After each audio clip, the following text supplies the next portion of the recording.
Welcome to CSI Chat, where every topic's fair game. From finance to mysteries, we'll never be the same. Our hosts an accountant with a knack for a joke. We'll dive into the details and laugh until we choke. CSI Chat, where the numbers beat the fun. We'll explore every subject under the sun. All right. Well, we are really lucky today to be joined by David Giersdorf. David, thank you very much for joining us today on CSI Chat. We really appreciate you taking the time. Yeah. Hey, thanks for having me, Scott. It's good to spend time with you. It's been fun to learn more about the very impressive organization that you good folks at CSI have built. Oh, thank you. Unique, truly impressive. So I'm going to give you a little bit of background on David before we get into this. So David is a C-suite executive with extensive experience in the cruise, travel, and tourism industry. That's where David has pretty much spent his entire career. He is a former executive vice president at Holland America Line. David is the founder of Giersdorf Group LLC, providing C-suite level advice to executives. And he is also the author of the terrific book, Hardships, Navigating Your Company, Career, and Life Through the Fog of Disruption. I've read the book, and again, I would highly recommend you take a read of the book. It's a fantastic read. And you might ask yourself, well, what gives David the right to talk about hardships? Well, we're going to go into two aspects, and I'm going to introduce this in two ways. We're going to talk about it first from a business perspective. And second, David's going to share a personal story as well, because David has a firsthand experience from both a business and a personal perspective, which again is one of the reasons why he put together that terrific book, Hardships, where he tries to, or he does, kind of provide a framework on how to navigate rough waters. But let's start with business first. And I myself and my family like to go on cruises, so I have a decent understanding of the cruise industry. But let's roll the clock back to January 1st of 2020. This is just before the outbreak of COVID. You had, let's call it three major public companies that were focused on the cruise industry, being Carnival Cruise Lines, Norwegian, and Royal Caribbean. And if you roll the clock back to January 1, 2020, the cruise industry probably couldn't be any stronger than what it was, at least at that point. The share price of Carnival at the time was around $50 a share. The share price of Norwegian was around $60 a share. And the share price for Royal Caribbean was around just north of about $130 a share. So again, all the cruise lines are doing quite well on January 1st of 2020. Then there was a 3-month period where all of our lives were effectively upended.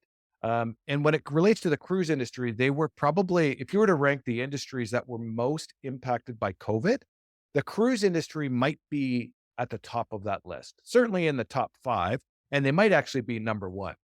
So what happened between January 1st of 2020 and April 1st of 2020? It's a 3-month period that I'm sure many of us will never forget. And if you're an executive in the cruise industry, in the cruise line industry, I'm sure you remember it very, very well. But we had an outbreak of COVID on a couple of cruise lines, which got a lot of press. COVID in March was declared a global pandemic, which effectively turned the world upside down. The cruise lines were effectively told to cease operations. And, and this is not a great sequence of events for any industry, but David's going to give us a little bit more perspective on the cruise industry. But I'm sure everybody can appreciate that in the cruise industry, you're on a boat. That boat costs a lot of money. It's effectively a small city, and there's a huge element of fixed costs in the cruise industry where if you cut your revenue down to zero or close to zero, those fixed costs are still going to be there. And trying to deal with that would be a huge undertaking. And if you go back to now the share prices of each of these same companies. So April 1st of 2020. Okay. So again, let's go back to Carnival. Carnival in early January was around 50. By the time April hit, they were down to around $9 a share. So from $50 down to $9. Let's then go on to Norwegian. Norwegian was just around $60 a share in January. By the time we got to April, they were down to about $10 a share. So huge amounts of market cap disappeared in a period of just a couple of months. And finally, with respect to Royal Caribbean, as I had mentioned, was just north of $130 a share on January 1st of 2020. By the time we got to April, they were down to around $26 a share. So they had lost over $100 per share, huge amounts of market cap as a result of that sequence of events. So what was David's involvement? David was a very busy time. He consulted with many of the cruise lines on next steps and how to deal with this. David actually had his own firsthand experience of this because several years ago we had a SARS outbreak, which obviously not to the same extent of COVID, but if you're from Toronto like myself, we certainly remember the impact of SARS. Toronto was one of the cities that was seriously affected by that. And David also had a lot of experience dealing with hardships in his younger days. So maybe, David, I'll pass it over to you on that front. Is maybe just give your 2 cents on the impact of the cruise, what happened in the cruise industry, and then maybe give some perspective on the story you share in your book about your personal experience. Because I was recently watching over the Christmas break a documentary on Winston Churchill. It's on Netflix. Fantastic documentary. Winston Churchill, again, when you think about great leaders, Winston Churchill is one of the people who are on the top of the list. Winston Churchill was the leader during World War II, had to deal with a ton of hardships. And they asked Winston Churchill, they said, how did you deal with it? And he said, as with many great leaders, it starts with a difficult child upbringing. In the case of Winston Churchill, he had a very difficult child upbringing. And it is that, it is those early days which effectively, craft your experience going forward. So maybe with that is I'll pass it over to you to talk about your 2 cents on the cruise industry during that, that 3-month time period, and then share the experience from a personal perspective on your life growing up and the one story you share in the book. Great. I'm happy to do that. Well, look, you've done a great job of setting the table for what I think is going to be a really interesting and fun conversation. This is enormous subject matter. We've got the global cruise industry, the impact and the lessons of COVID-19 pandemic on the industry and relative to other industries. We have concepts of disruption and resilience. So that's all interconnected, and it's the range of topics we're going to cover here. So I think it's going to be a great conversation. Well, look, to kind of set the stage here, before the pandemic, as you said, cruise industry was on hyperdrive. I liken it to behaving like an expanding universe, creating new space and new markets as it flowed,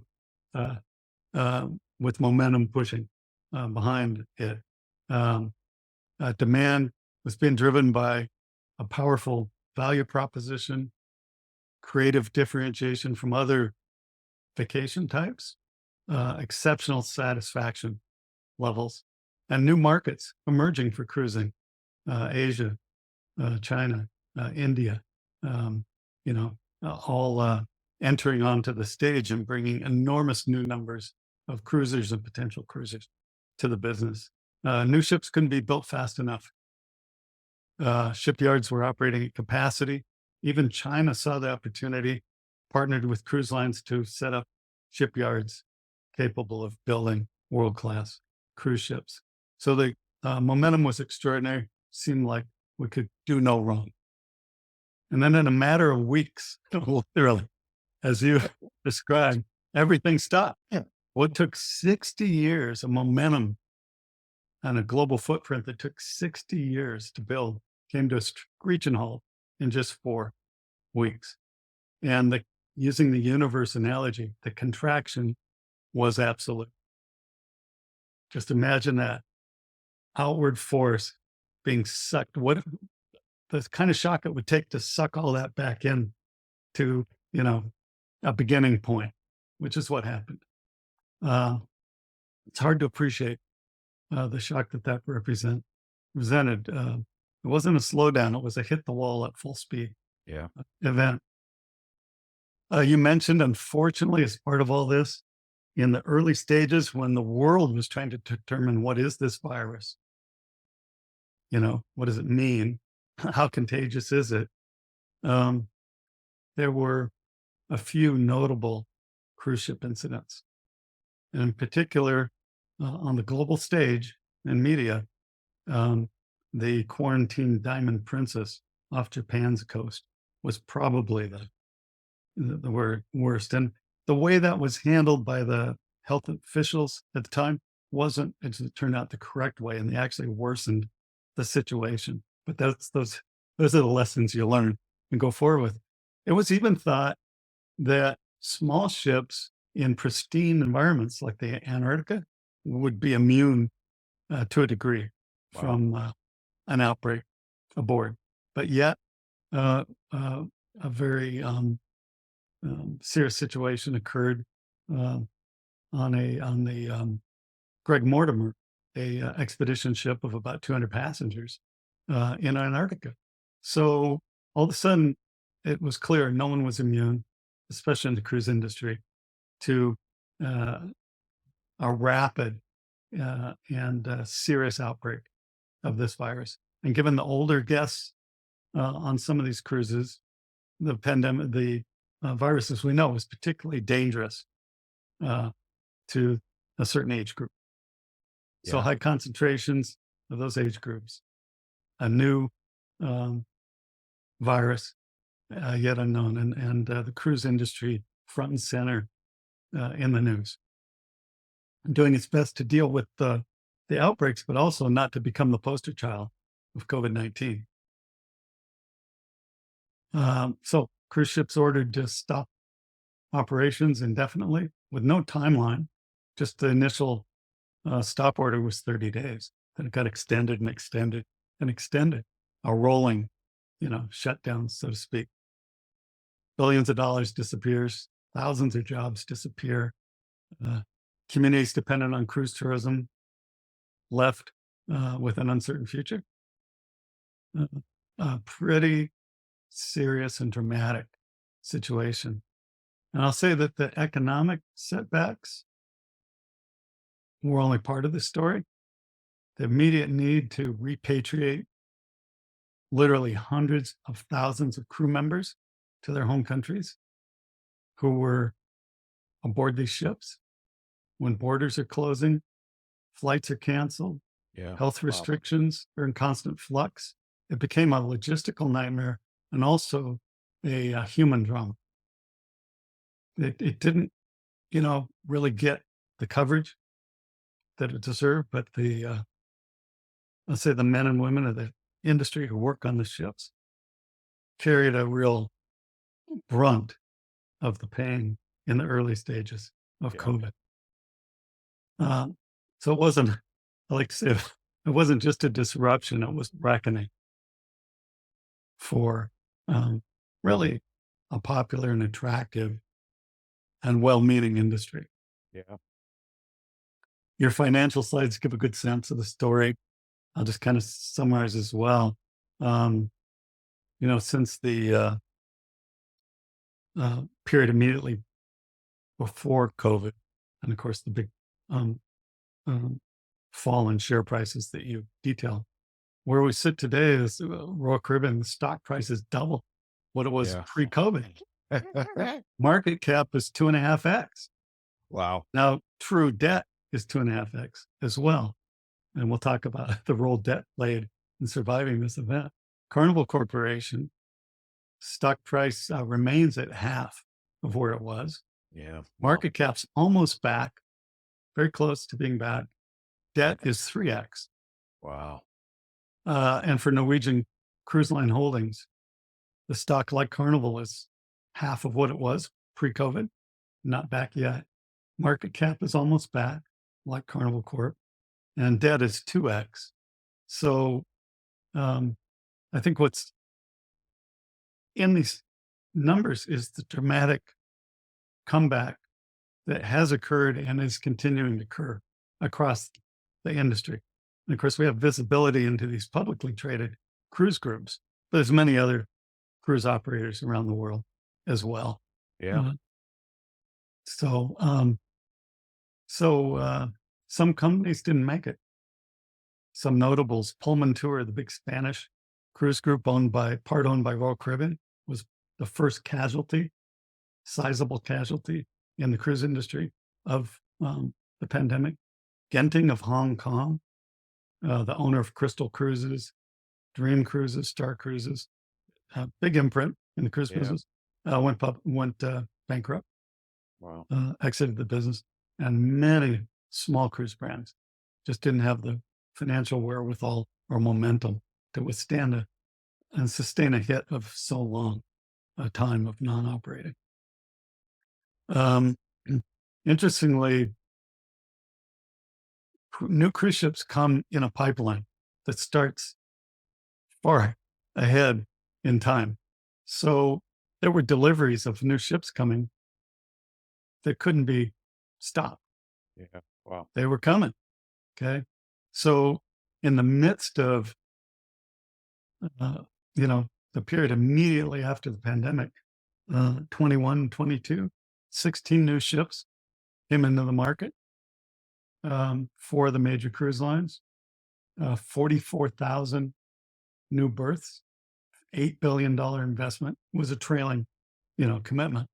And in the past 2 years, another 26 ships, 59,000 lower berth capacity, $12 billion investment have been introduced. That gives you an idea. I mean, just in this period of 21 through 24, 42 ships, 100,000 berths, 20 billion in capital assets. Yeah. That's a big job. That's a big job, no matter even without a disruption like the pandemic. And the outlook is positive. There's 18 more ships coming between now and 28. Another 12 billion investment, another 60,000 berths. But I will note, and this is an important point, it's a point I make, a lesson of disruption. I ask the question, what dead weight are you pulling behind you that you need to jettison going into a future that requires a more agile, leaner version of you or your company? What dead weight are you pulling? Well, the cruise lines had a unique, I don't want to call it opportunity, a unique capability, given the shutdown and the forgiveness of the financial markets during this time, to reconfigure their fleets, to retire older, less efficient vessels, and make way for some of those new ships I just mentioned.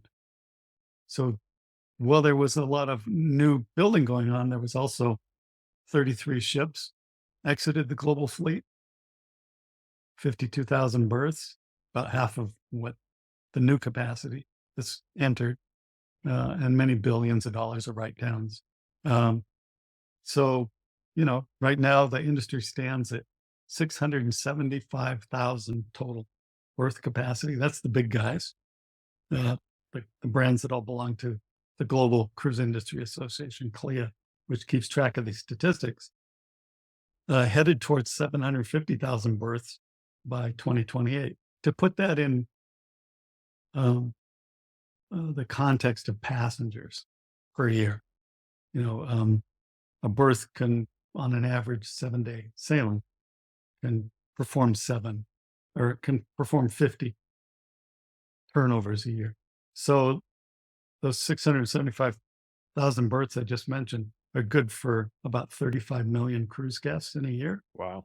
And by 28, we'll see 40 million cruise guests year wide. So pretty interesting. I'll just note, in the midst of all this, there's been some new and innovative brands have been launched into the industry. Talk about resilient and confident in the future. Virgin Voyages is notable. Explora Journeys, the new luxury brand of MSC, which is a privately owned giant cruise company based in Italy. The Ritz-Carlton Yacht Collection, the Four Seasons yachts are coming. Atlas Ocean Voyages and many Orient Express, Silent Seas, Oman is getting into the mix. Saudi Arabia getting into the mix with their Cruise Saudi initiative. So we see high confidence, new investment Yeah. in the industry. Just, I hope that gives you some color of what's going on and not just the gravity of the event, but the remarkable recovery and resilience. Yeah, I agree with you. I couldn't agree with you anymore, David. I totally agree. Yeah, like you say, everything came to it was a grinding halt, you know, and you have articulated how complicated everything was and that large dollars involved. It was a yeah, you really can't put it into words, you know? You know, I led through, as you said, SARS 1 and 2, through 9/11, through the Great Recession. Um, I was I was in the industry with the Achille Laura incident. You know, so this industry that's been tested in many ways, in many places, and I think had had it not experienced such difficult times and recovered stronger each time, continued its growth and performance. COVID may well have taken it down. Yeah. Compl- Now, you share a really good story in your book about your younger days with your grandfather about dealing with hardships. Maybe share that story. It was actually one of the stories in your book which I had to read twice because I couldn't believe your age at the time. Which maybe you leave that in and maybe put that at the end because I was shocked as to what your age was. But maybe just walk us through that story because you've been dealing with hardships for a long time. Yeah. This is not something that just came up. This is something where you know, it's a life experience for you in terms of dealing with hardships, both from a personal perspective and from a work perspective. Well, look, as you noted, Winston Churchill's comment, just look to the childhood. So I'll give some context Yep. going into this. Look, I was born in the territory of Alaska before statehood. Frontier, truly Yeah. a rugged frontier. I was raised by a young single father, ill prepared by age and life experience to be a parent to my sister and I when our mother left uh, at a very young, very young age. So, and therefore, a number of stand ins helped uh, raise my sister and I. So I'll say right there is um, a lesson in adaptability,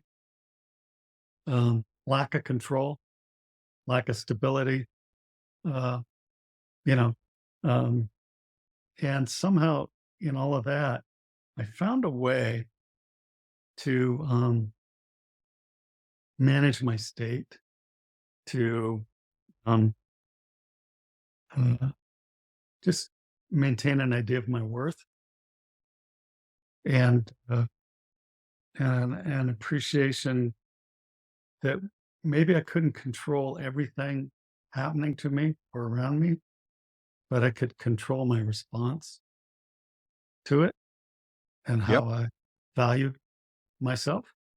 And so, you know, it is childhood does, and I'm just sharing that because some of those things do influence and have influenced throughout my life how I've dealt with change, how I've dealt with value add, my determination to make things better all the time.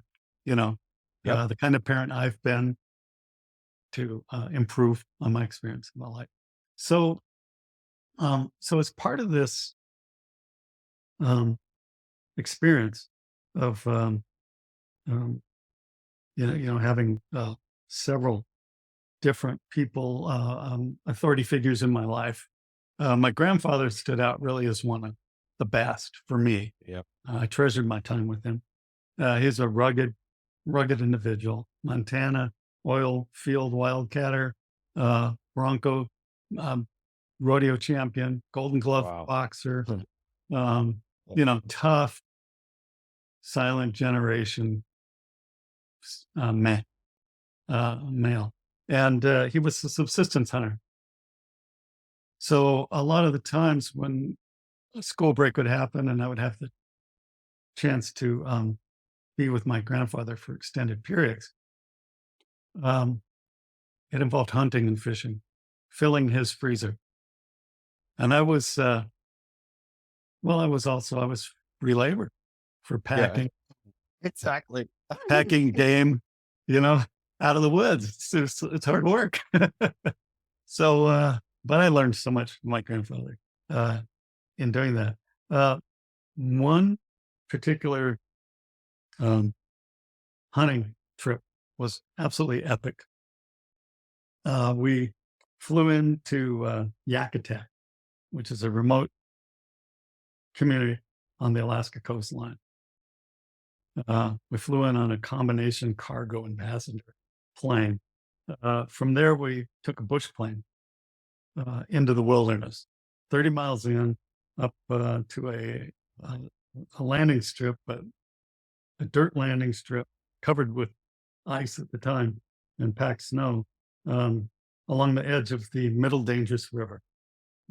Look at a map. It's pure wild country. If you ever need a gut check on your relevance and importance in the world, set yourself into the middle of the Alaska wilderness. You will realize how small and how inconsequential you are. It will give you a sense of humility and appreciation. Well, I agree with that. When we, like I mentioned to you earlier, when we went up on our cruise up into Alaska and you're in the dark waters in the middle of the night and there's forest all around you, you get a totally, I completely, and I can't imagine what it would actually be if you're in the wilderness. So yeah, point received, David. I totally agree with that. Totally remote situation out there, totally self-reliant, no communication. Yeah. The instructions were, if you have an issue, plant a red flag at the end of the landing strip. And the bush pilot's crisscrossing this area, know Wow. to look for that signal, So it wasn't like call 911 and expect help soon. Wow. It was serious stuff. So, we got settled into this Forest Service cabin, tied down with big steel cables from each corner to anchors in the ground because of how high the winds get in this area along the river. Wow. Rugged conditions. So we got settled in. My grandfather wanted to take a nap. I wanted to go exploring. I wanted to, see if there's some game trails in the area around the cabin, follow them, find the maybe nearby meadows where moose may bed down. They're on the move early mornings, early evenings. And for a good chunk of the day, they bed down on the edge of gorgeous meadows, kind of camouflaged in the tree line around the edges. So, I like to go out and spot and the like. So I told my grandfather, you sleep, I'm going to go explore. He's like, great, take your rifle, and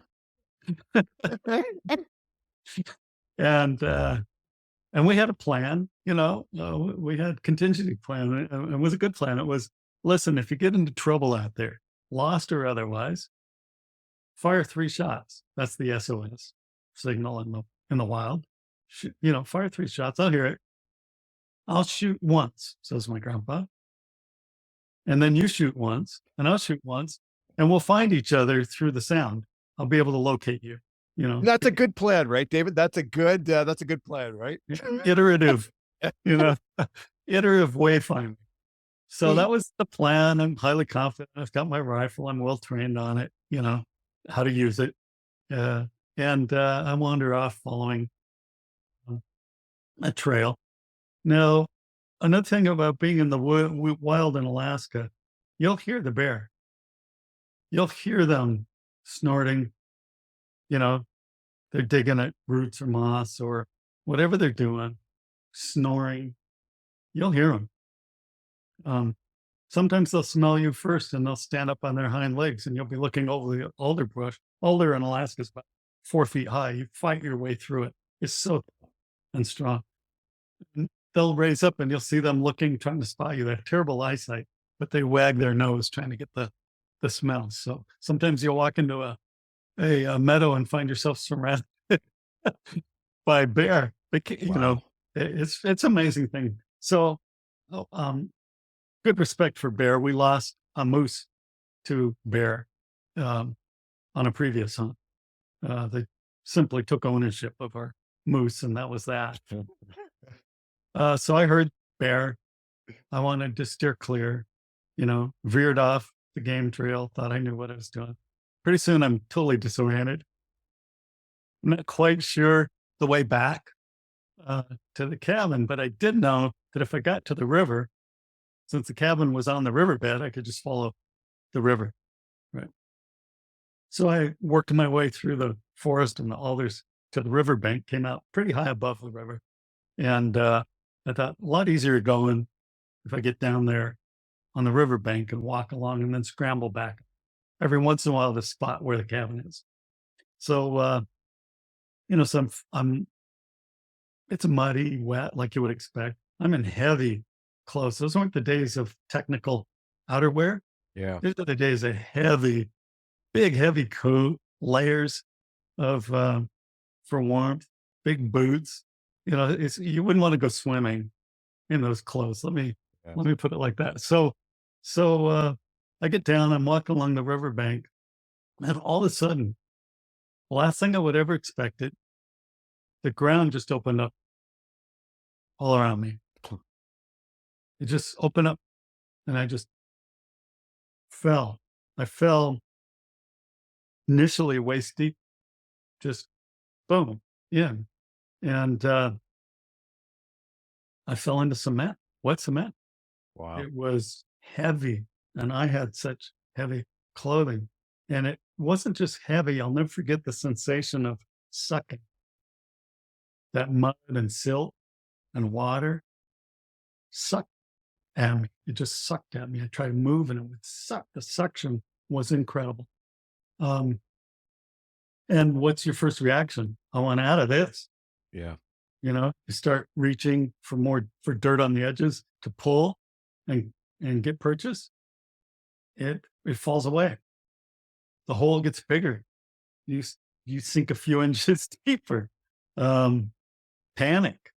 Yeah. It's scary. Yeah. Panic. Yeah. The gravity of the situation I found myself in. Kind of sunk in. I mean, heart's racing. I don't know what to do.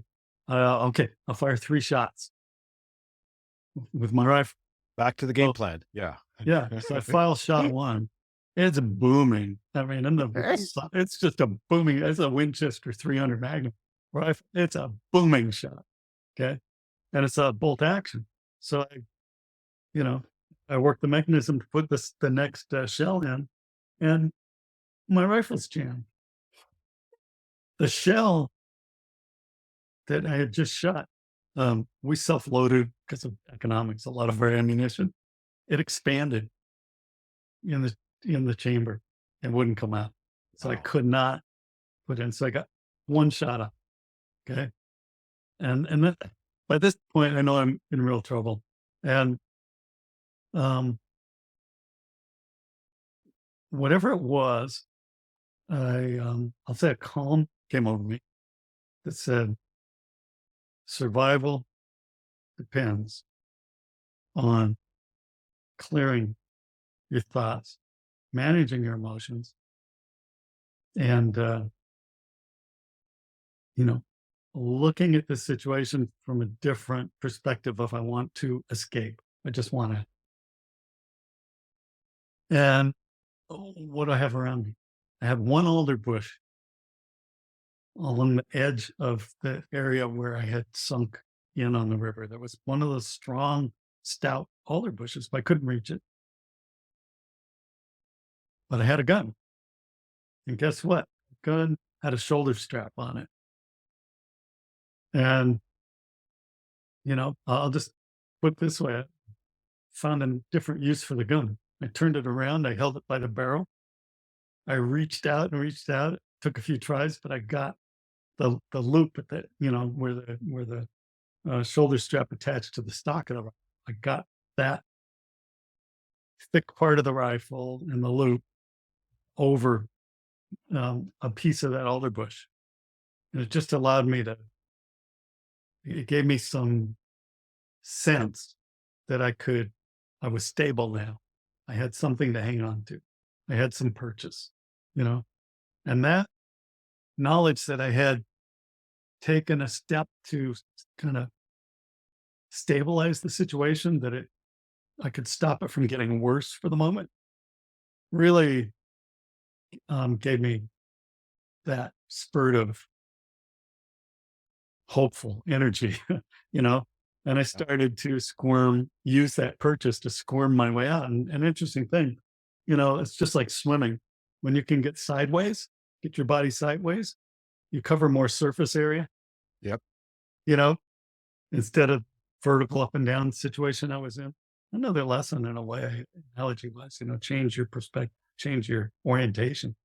So I was able to pull myself, sideways, and with that, take some of that suction and purchase off of me, and then just start squirming away, inch by inch towards where there was solid enough riverbank that it didn't fall apart underneath me. I could get my hands into it, and I Yeah. pulled myself out. I was frozen. I was soaked.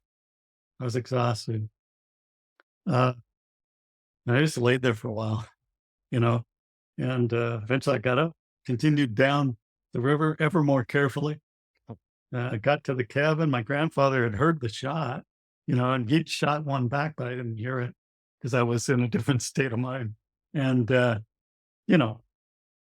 told him what happened, rushed inside, built a fire in the little potbelly stove, undressed, drank coffee with bourbon, agreed I'd used one of my 7 lives that day. More importantly than that, I learned a really valuable lesson that served me well in my business career. Yeah. And that was be the calm in the center of the storm. When you can do that, you can find other options. Yeah. If you're going to It- fight, especially against something that is bigger than you, that's a zero-sum game. Yeah. So, And how old were you, David, when that happened? I was 11 years old. That might be the most shocking thing of that whole story. The other question I had for you, David, about that story is did your father ever find out about it? No, because Yes. my grandfather and I got into a lot of trouble, and there's a lot of things it was best my father didn't know if I wanted to spend more time with my grandfather. So he Yeah. never found out about that one. No. That's good. That's good. Well, that's a great look. That's a great. The way you tell it again. The book captures a lot of the seriousness of that situation, and the way you told it again almost ramps it up by a 10x compared to the way it's described in that book. Because again, that's a very scary situation.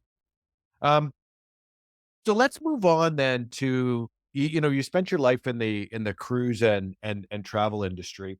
You've gave a lot of perspective already about kind of the background in the cruise industry and the amount of capital investment and all that sort of stuff. The only other question I had, just kind of a fun question to ask you about, people may be of interest, is there actually a morgue on the cruise ship, David? Is that is there actually like a special like morgue room in the cruise ship? Is that true? Absolutely. These are floating cities. Yeah. Unfortunate, not very often, but unfortunate events do happen. The typical morgue is, depending on the size of the ship, 2 to 10 guest capacity, stainless steel, lowest deck on the ship. By the way, there are extensive medical facilities aboard, incredibly skilled doctors and medical staff, laboratories. The sufficiency of medical care on these ships is amazing. There are security teams. There's a brig or jail Wow. on board for holding. So, it's the real deal. It's And a small yes, thing. absolutely. Um, Morgues on ships. All right. Um, so now let's just talk a little bit about the risks. And if you go back pre-COVID, I'm just wondering, nobody could have anticipated COVID-19, the way it impacted the way it impacted so many different different industries. But I'm just wondering if you were to roll the clock back to, like you say, you did have other experience with respect to SARS, and again 9/11, and there was other disruptive events. But if you rolled the clock back, were there did the cruise industry ever try and identify this as a risk that there would be a global pandemic and it could have this sort of impact? Would they have had like some sort of a tabletop exercise to say, look, in the event that this happens, this is what we could do? Maybe just take us back to before that time. Was any of these risks ever thought out at that point in time? Well, yes, we talked about the kind of isolated and regional impact of events like SARS 1 and 2. The cruise industry and the hospitality industry and the world at large lives with an ever present virus called the norovirus, you know, and it gets reported on cruise ships a lot because, unlike most of the world, cruise ships do an amazing job of reporting, you know, Yep. identifying, testing, and reporting. Yep. And to a degree, are penalized at how well they do that. Yep. Norovirus is very common. It's typically, and it spreads easily among humans. It's more common than the cold. Actually, it's a stomach, intestinal um, event. I'll just put it that way. It's an event for those who get it, and it'll last 24 to 48 hours. Yeah, um, and it can spread. So, a lot of experience with bugs like that, the flu, norovirus, in a contained environment, Yep. of identifying, testing, um, isolating, treating. So that's a common daily practice in the industry. So I would say that's highly preparatory for something like the pandemic. It's an ongoing real time exercise. Um, so um, global, vicious, highly contagious? No, not anticipated and not practiced for. Um, that was one that came out of left field. Yeah, if you think about it, it's a constant um, process of safety and care, whether it be lifeboat drills, muster stations, Yep. man overboard, fire, collision. All of that is drilled constantly. Yep. Um, Protocols for food and water contamination, which is very rare on ships, of course, and common stuff like norovirus and the flu. That's all an underlying framework of preparedness, but not. I have to say no tabletop exercise that I'm aware of for the global pandemic. Now that And what exercise has occurred now. Yeah. And what about from an insurance perspective? Because I think most of the industries that were affected by COVID, insurance did not reimburse them. Nobody took out insurance for something like a global pandemic. And I'm just wondering again, I can probably guess on what the answer is here. But was there ever any thought to insure some of those risks, or was this again just really not thought of as something of significance that could happen? Practically that type of risk isn't insurable. Yeah. Industry self-insures. Now, let's go back to the Great Recession, the financial industry crisis. The government stepped in and bailed out, you know, Yep. and created stability in a otherwise horrible uh, circumstance. There was no government to step in with billions of dollars and bail out the cruise industry. There was no insurance Yep. policy There was only the liquidity at hand, the ability to raise or borrow, um, the aggressive reduction and management of costs of all types. And I would say, in the midst of all that, maintaining confidence and connection with the traveling public and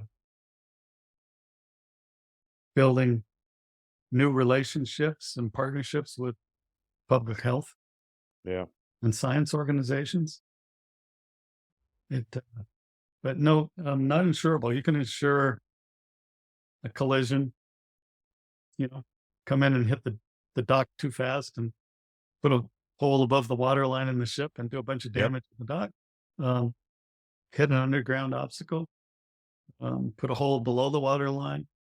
All of that's insurable. Lost revenue, loss of profits, insurance kicks in after a certain amount of loss. It's not from dollar one. It's still no good to go out of service for any reason. Yeah. Those kinds of things are insurable, but not something like the pandemic. So take us maybe into the meeting rooms or the boardrooms of, during that 3-month period where everything was coming to a screeching halt.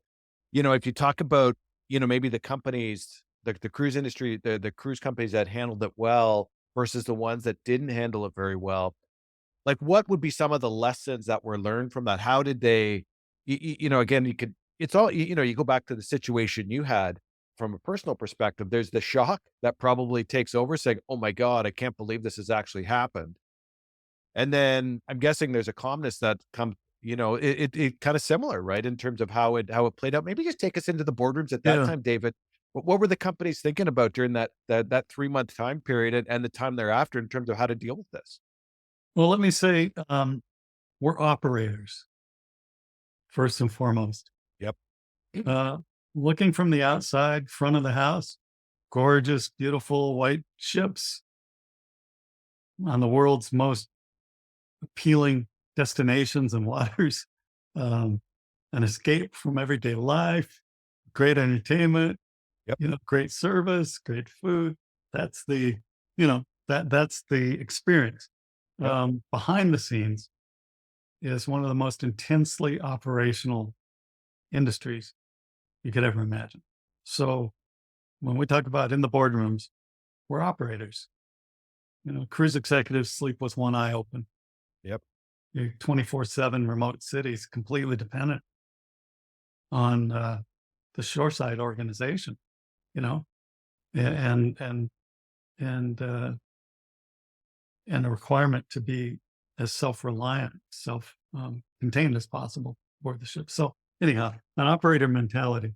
That operator mentality means you move through the drama pretty quickly. Yep. You get to the operating aspects. So what can we do? Right. I would say, how did the industry make it through? Those that did. Some fundamentals, liquidity, and we'll talk about that. There certainly wasn't enough of it at the time. And no government help. Yeah. Judicious expense management, I said. Relationships, fair dealings. We're all in this together with our suppliers, our distribution system partners, remaining in a steady state of readiness.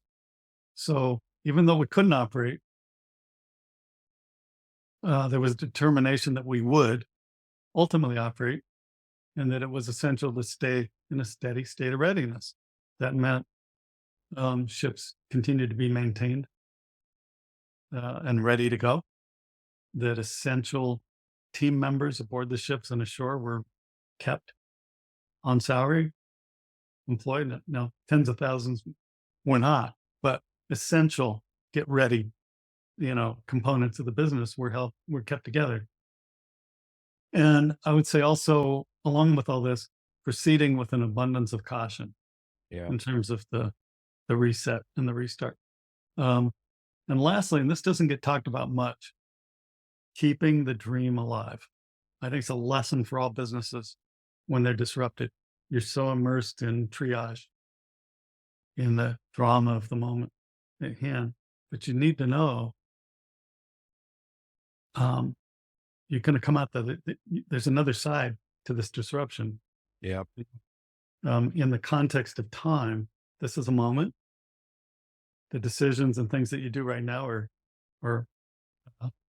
going to influence many moments to come. So one thing that the cruise industry did very well, because it's a marketing machine, was to stay engaged with its audiences, especially its most loyal fans. Yep. Make them a part of the story. What are we doing, to deal with this? How's it impacting us? What do we see ahead? Oh, by the way, new ships are coming. By the way, we're planning new destinations. By the way, here's some new itineraries. We'll meet you further out in the future. We don't know that we can't cruise this year, maybe not next year. So we've published itineraries for the next 3 or 4 years. Yeah. Look ahead. Let's plan for better times. We'll make it easy for you. $25 deposits instead of $500 deposits. Total forgiveness for cancellations, no fees, no penalties. So meeting the customer at a point in the future in a way that made it easy for them to continue to dream and to look, which everyone at that time needed to do, look forward to better times. And Well, what the beauty with your industry that you folks probably appreciate more than other industries is the cyclical nature of so many things in life, right? There's so Yeah. many things in life where there's ups and there's downs. And I'm sure in the travel industry, you appreciate that if we can just weather the storm, there will be another side to this. People will go back on vacation. People will go back on a cruise. And that's probably one aspect of things that the cruise lines understand more than anybody is the cyclical nature of the travel and tourism industry. It's true. I would just I would say in terms of best practices, the industry was saved really by being early adopters of vaccine and testing mandates. You couldn't come aboard if you weren't vaccinated, if you Yep. weren't tested pre-boarding, you know, um, and very serious protocols for dealing with and isolating cases that might get past the barriers of the testing and the vaccines. I mean, really, early adopters of change, of the next normal, was essential. Um, the Healthy Sail panel that Royal Caribbean and Norwegian Caribbean created with world-renowned experts, regulatory bodies, and the like, it was really a proactive. How do we get back to sailing? What does it take? Those are all lessons, best practices. Mentality of commit to the future, find a path. Um, you know, in the movies, maybe it's possible to go back to the future, but not in real life. New solutions, for new problems. And the winners, the survivors of all this, were the ones who had that kind of um, mindset, approach, and the operational wherewithal to pull off such a complex thing as this. And you mentioned liquidity and debt and things like that. Obviously, that's critical. If you've got cash flow issues and you can't pay your debt, that's going to be a problem.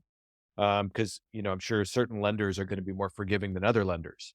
Well, when they come to you now, when you're giving advice now, what's your take on how to deal with liquidity? How much debt is too much debt? Should you Yeah. be thinking about these horrible situations and how that can be like, um, what are your thoughts on, yeah, again, just on debt management and liquidity? Sure. I have several. The First of all, liquidity pre-COVID was defined as free cash flow, Yes. cash machines, right? I mean, Yes. these are cash machines. Carnival Corp was spinning off $3 billion a year, and you know, um, cash that could be plowed back into new shipbuilding and marketing and innovations of private islands. and all that kind of stuff. That free cash flow started, and all of a sudden the definition of liquidity becomes something else. Yep. What do we have in the bank? Okay. And that's not going to last very long at this burn rate with our whole fleet park. Yeah. So, fortunately, it's cruise industry is a capital asset business. There wasn't a great deal of debt on the global fleets among the the well-managed, publicly traded companies. So they had a couple sources of capital. One was secured debt, even though the terms were not that attractive. Yep. Put debt on the ships, on the fleet. Second thing they had, since they were public, was the currency of stock. Saudi Arabia bought 10% of Carnival Corp's outstanding stock at one point in Wow. all of this. Right? So a combination of those two things, and they just kept raising as they needed to. Now, I don't know that could have gone on forever, but they were able to raise that. My gosh, $75 billion or so, whatever it was, of debt and capital to hold things together and to fund the restart. You don't have to just survive. You have to operate unprofitably Yeah. for 18 or 24 months to get the machine going again. So when So- they bought those cruise ships, they bought them through free cash flow. Is basically how those cruise ships were funded. They didn't fund them Yeah. through any sort of debt agreement or anything Well, like that. generally, a combination of both. Sometimes and some operators are, they'll just pay cash. At Holland America, as executive vice president for many years at Holland America, we grew remarkably, built many new ships. We were profitable enough to pay cash for each new ship. Now, as the ships have gotten larger and become $1 billion+ things, the amount of cash that has to go into, let's call it the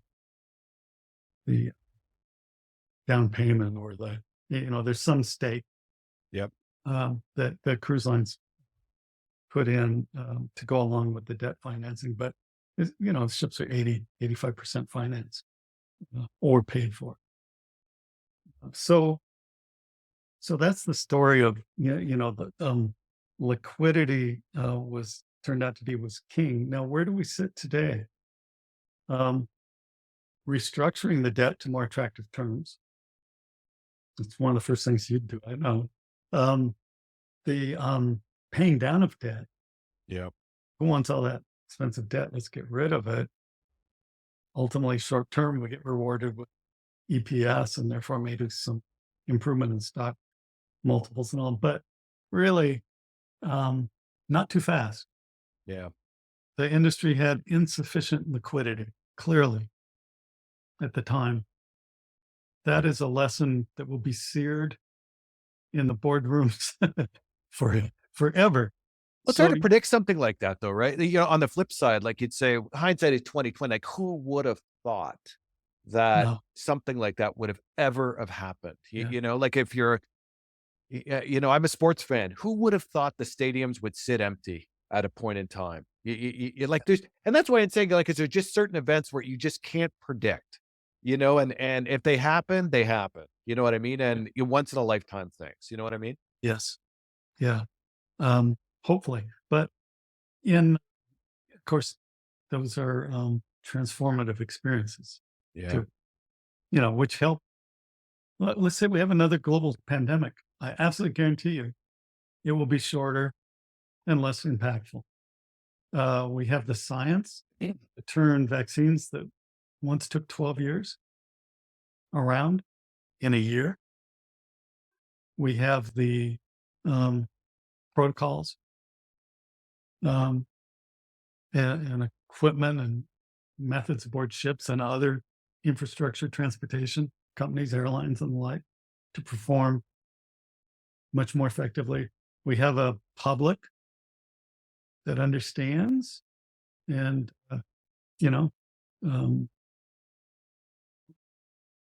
can, I think next time around, take it better in tow, partnering with industry and getting through it and the like. So I think, you know, t- the next big thing will have to be even bigger. And Yeah. I don't know if it's okay. I read things, that what's it called? The Kessler syndrome, where there's so much space junk that it wouldn't take much to knock some of those low orbit satellites out of sync to the extent that a chain reaction of crashes occurs and the entire, Yeah.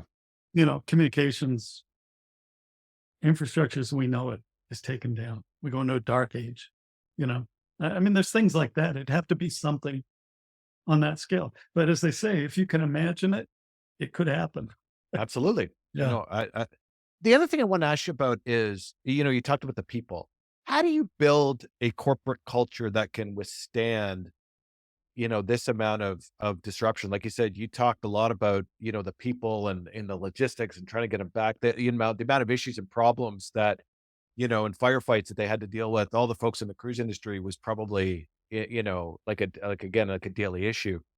They would have had to hire people in advance that can deal with that. When you're hiring, how do you find people that can deal with those issues? Do you get them to tell stories when they were 11 years old and, they got stuck in quicksand? What's your thought on that, David? How do you kind of plan for that in Yeah. advance? Well, for my first thought is not everyone comes prepared, talented. You need talented people, subject matter experts Yeah. on your team, the best of the best. Not everybody comes prepared or experienced with disruption and resilience. Okay. So I see it as a muscle that can be developed individually and organizationally. So that's the first thing. It is resilience, um, is important. It's not gifted. It's, it's earned and it's taught. That's number one. Um, I think it's a mindset as well. I like to say, uh, you're not a victim. You're a player on the field. I always look for people who have kind of that player on the field mindset. Yep. Miss the shot, I'll take another. I got run over by the other team and trampled.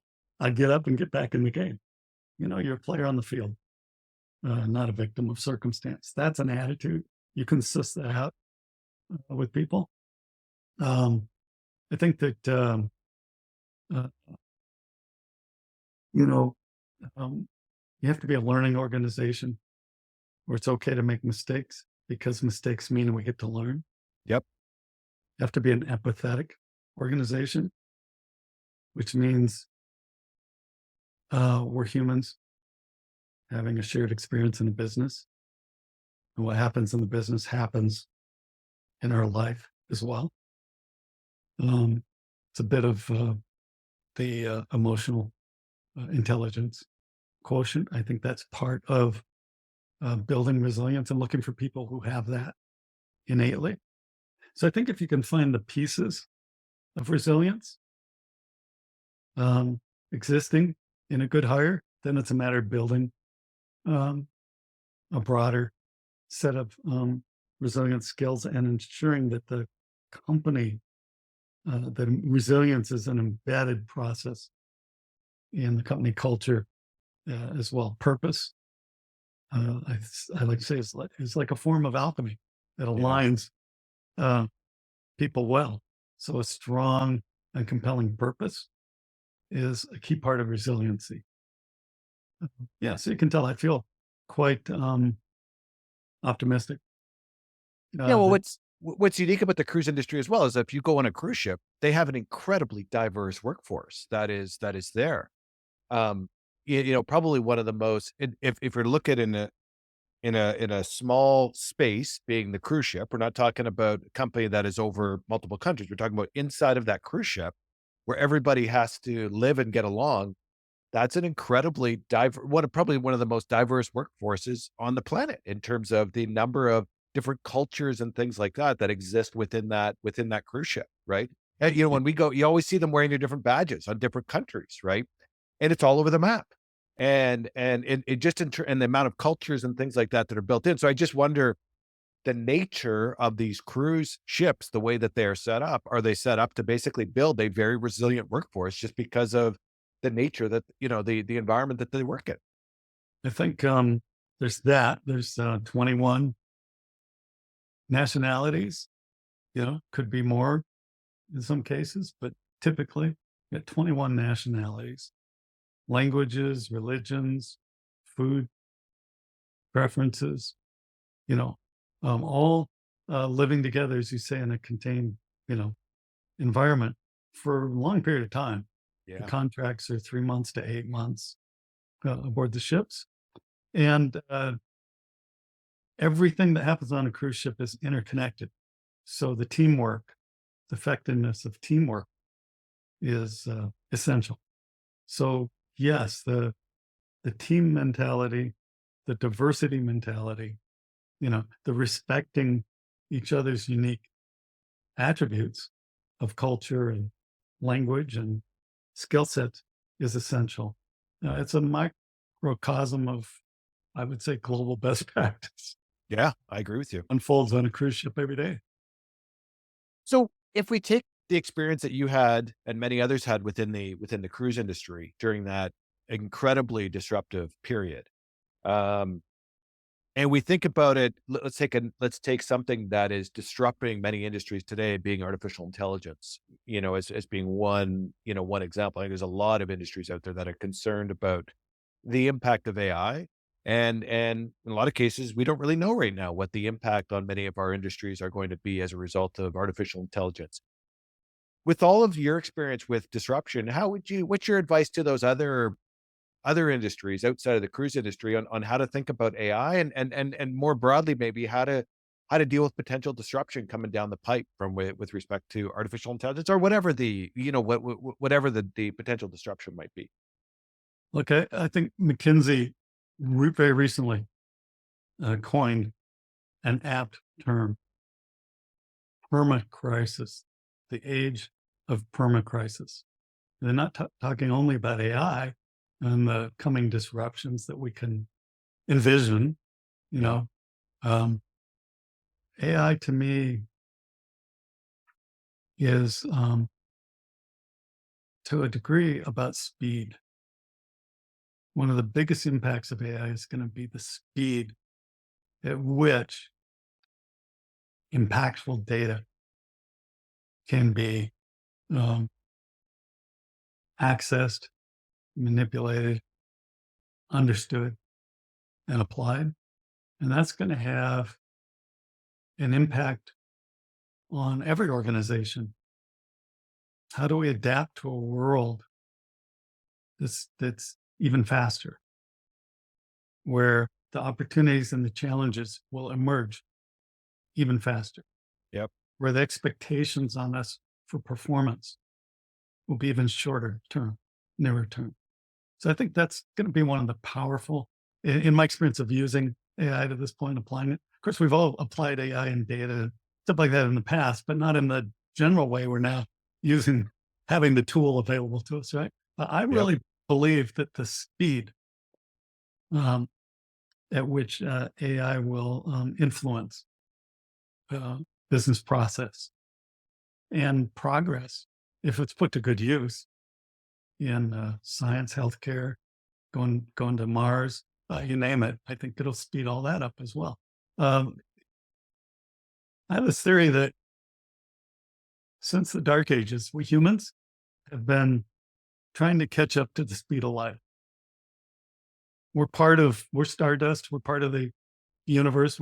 And radio waves, Yep. look at it all. We Yep. just keep kind of connecting to getting closer to the speed of light. And everything we do is kind of speeding up. And this new technology and quantum computing and the like. So I know there's many other attributes, but I'm going to go with speed, the impact of speed for the moment. So in that, here's how I operate. We'll talk probably about the book a bit, but I journal.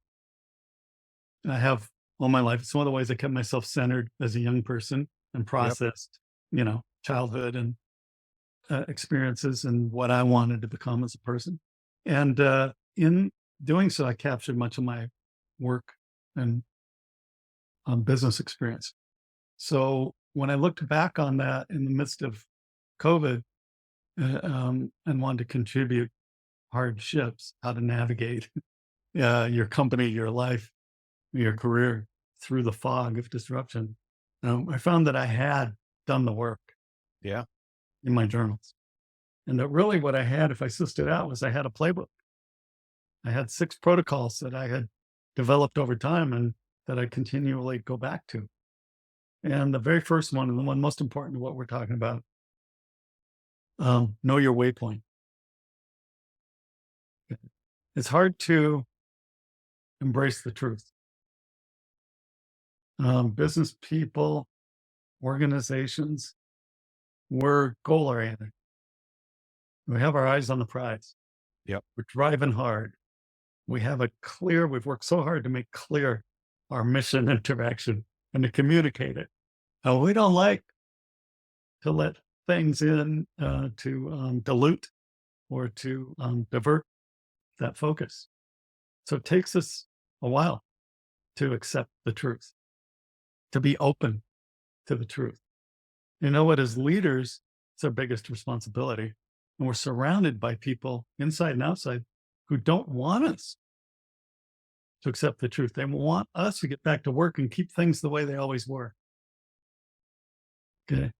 And They- so when you wrote the book, who was your intended audience? Is it really your goal was to say, look, look at all the disruptions that you had to deal with personally in the cruise industry, and then I can take those principles and really apply it to Broadly. all industries. Is that a fair? Yes. That Yes. yeah.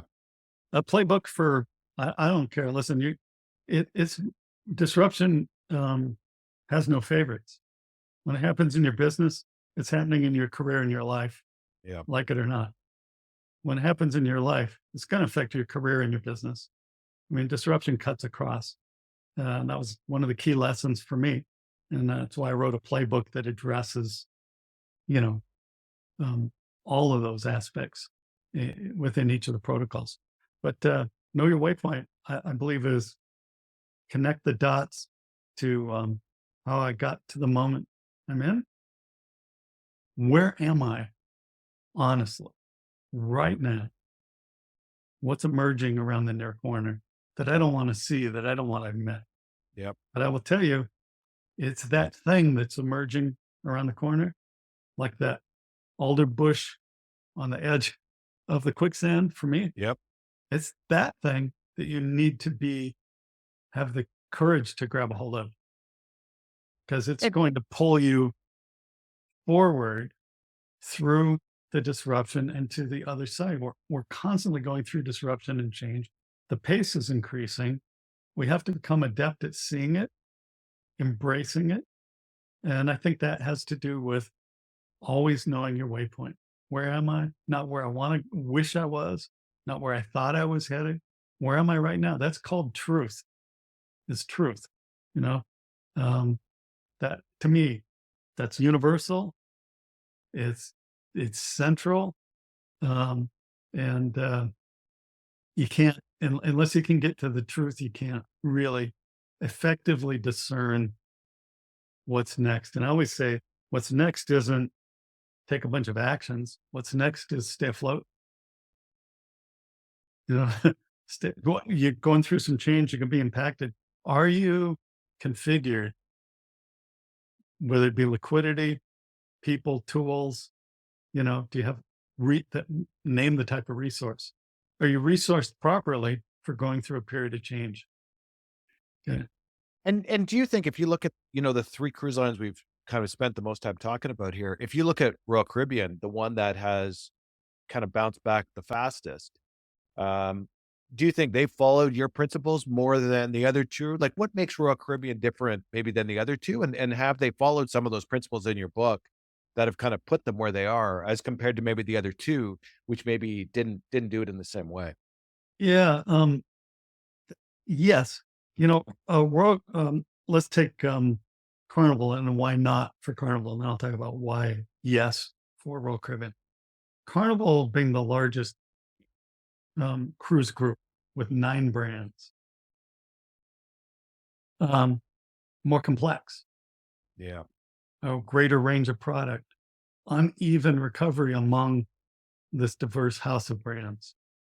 Royal Caribbean, more concentrated, and a more innovative company. Let's face it, all the newest, most exciting ships and innovations aboard, the private islands, um, the beach clubs, that's all come from Royal Caribbean's culture of innovation.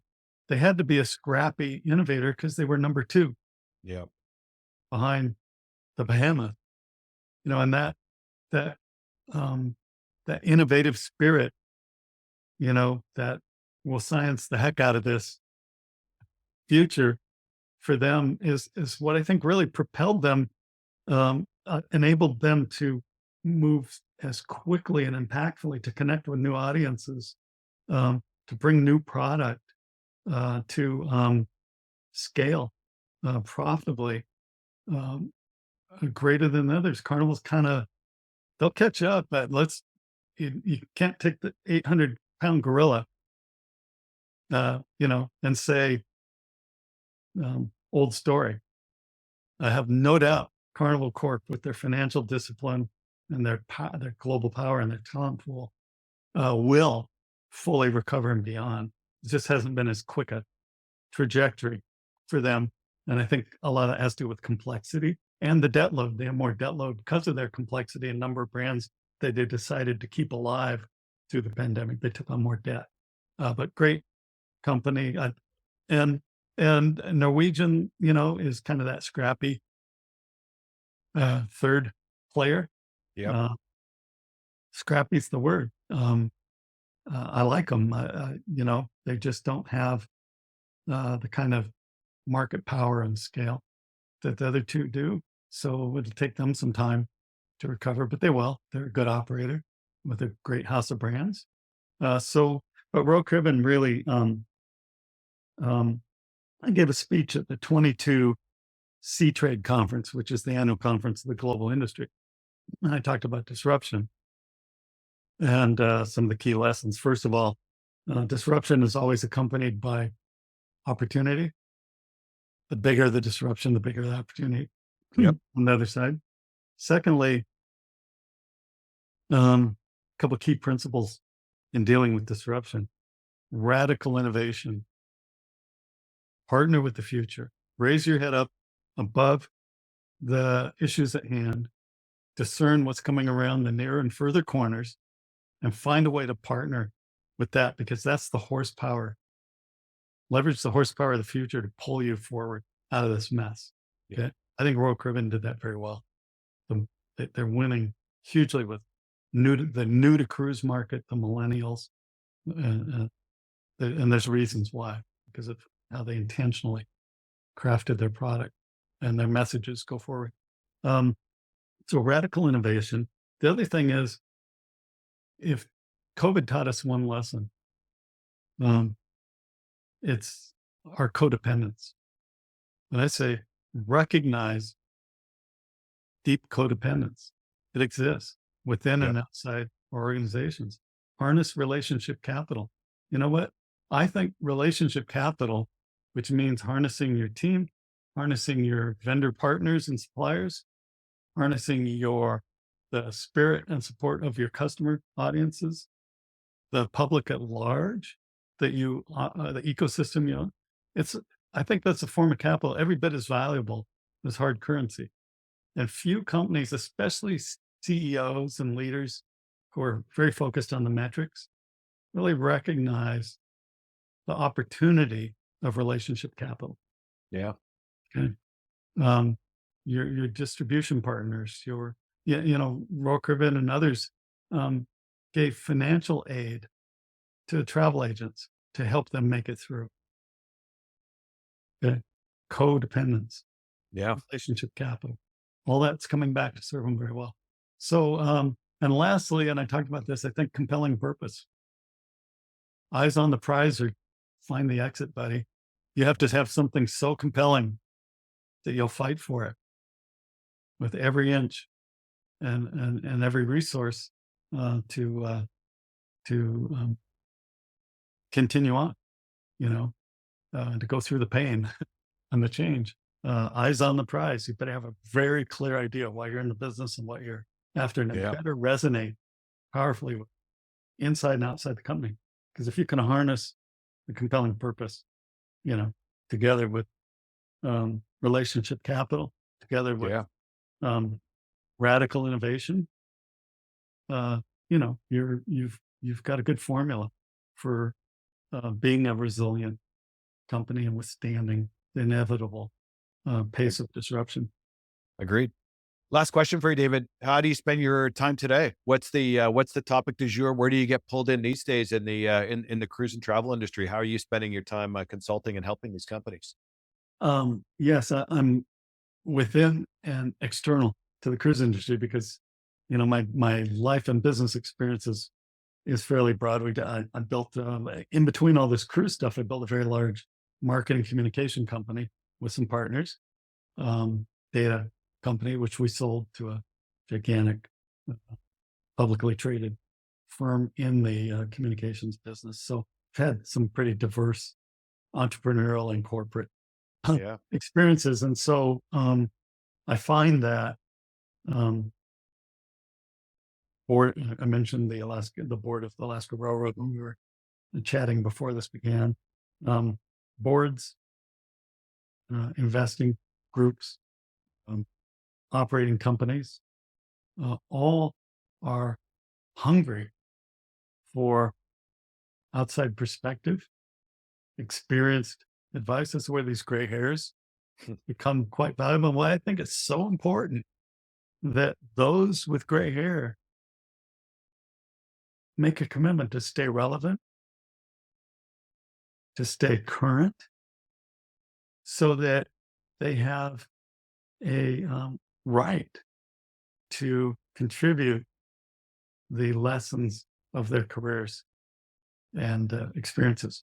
If you're not relevant and current, you don't get to sit at the table. Those are table stakes.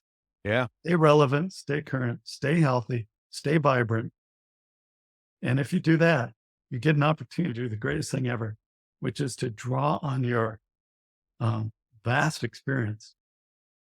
And let's say experience ultimately someday becomes wisdom if you're reflective about it, and to share that. And I get no more greater joy than helping leadership teams, leaders, you know, grapple with issues, particularly issues of performance, innovation, growth. Get involved in a lot of M&A stuff, not as a banker, but as a strategist. Deal flow, um, terms that work for everybody, win-wins, post-transaction. Most important of all, which you know well from all your acquisition, most important of all is how's this thing going to work post-transaction, integration, if integration or freedom and the like. So they're talking about disruption, resilience, hardships. Um, it's great. I'm going to leave you with one last thing because I think it's important for those who are listening about how do I be resilient?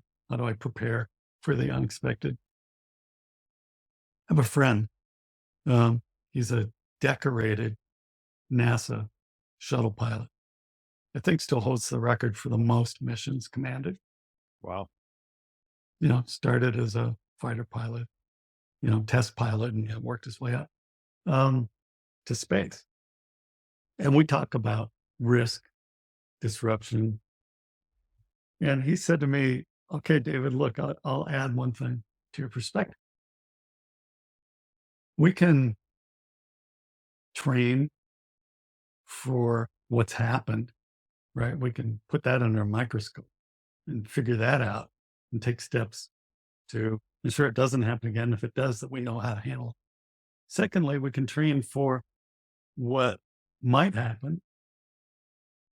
We do that a lot so that Yep. one of those might happens, where we can go straight into, response mode.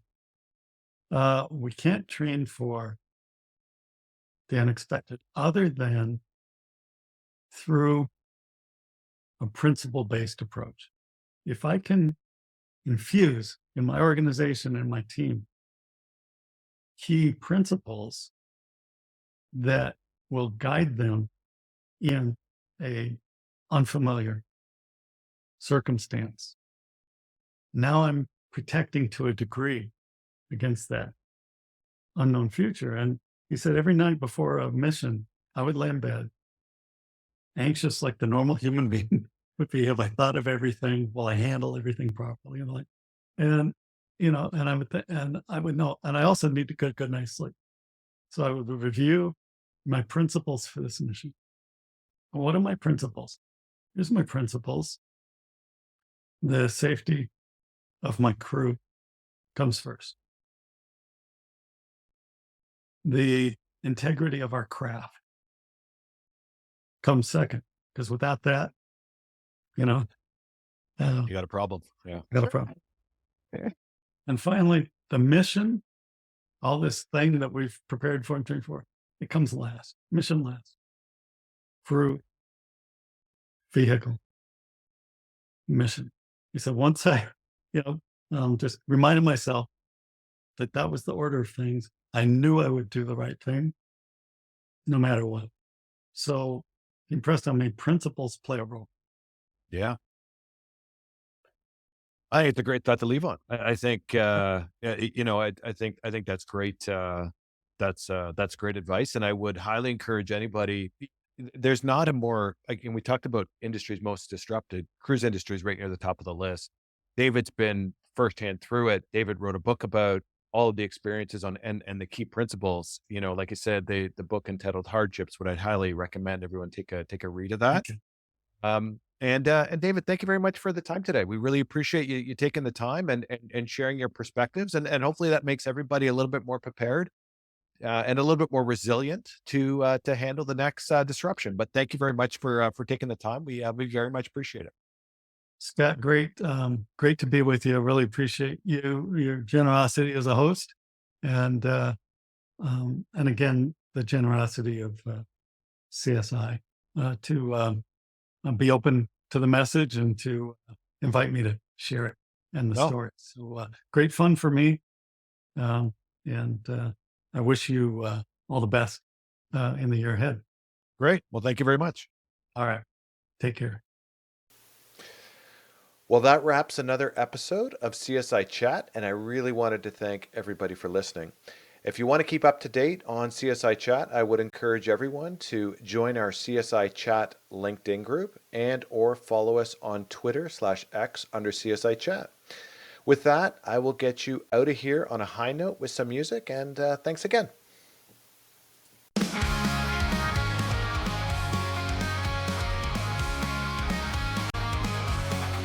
Welcome to CSI Chat, where every topic's fair game. From finance to mysteries, we'll never be the same. Our host an accountant with a knack for a joke. We'll dive into the details and laugh until we choke. CSI Chat, where the numbers beat the fun. We'll explore every subject under the sun. From taxes to true crime, we'll find the hidden clue. With humor and some spreadsheets, we'll see the case through. See the case through. Got a question about investments or a tale of deceit? We'll break it down with laughter and never miss a beat. No need for serious faces, just a sharp wit and a smile. We'll solve it with some humor and go the extra mile. CSI Chat, where the numbers meet the fun. We'll explore every subject under the sun. From taxes to true crime, we'll find the hidden clue. With humor and some spreadsheets, we'll see the case through. See the case through. Got a question about investments or a tale of deceit? We'll break it down with laughter and never miss a beat. No need for serious faces, just a sharp wit and a smile. We'll solve it with some humor and go the extra mile. Got a question about investments or a tale of deceit? We'll break it down with laughter and never miss a beat. No need for serious faces, just a sharp wit and a smile. With humor and some spreadsheets, we'll see the case through. Tune in every week for a